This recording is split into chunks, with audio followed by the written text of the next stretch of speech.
দিয়ে 27 লক্ষ ভোটার নয় এমন নাম পেয়েছি। আর শুনলে অবাক হয়ে যাবেন, 3 লক্ষ পুরুষ পাওয়া গেছে যারা লক্ষ্মী ভাণ্ডার পেতে।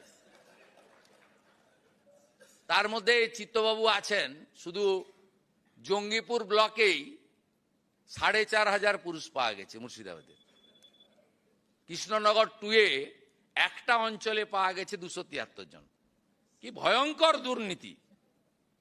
আপনি হিসাব করে দেখুন, এই 30 লক্ষের টাকা বছরে কত হাজার কোটি টাকা হয়, 1,500 করে হিসাব করলে।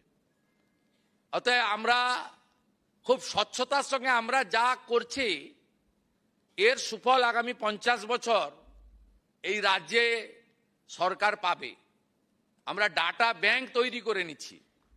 আপনি ভাবলে অবাক হবেন, বিধবা ভাতাও পুরুষদের দিয়ে গেছে। এ যেখানে হাত দেওয়া হচ্ছে তো ব্রিগেড প্যারেড ময়দানকে জেল বানাতে হবে। আপনি যেখানে হাত দিচ্ছেন, কেউ আসবেন নবান্নতে, আমার টাইম নিয়ে চা খাওয়াবো আপনাকে, আপনি যেখানে হাত দিবেন সেখান থেকেই পচা দুর্গন্ধ বেরোচ্ছে।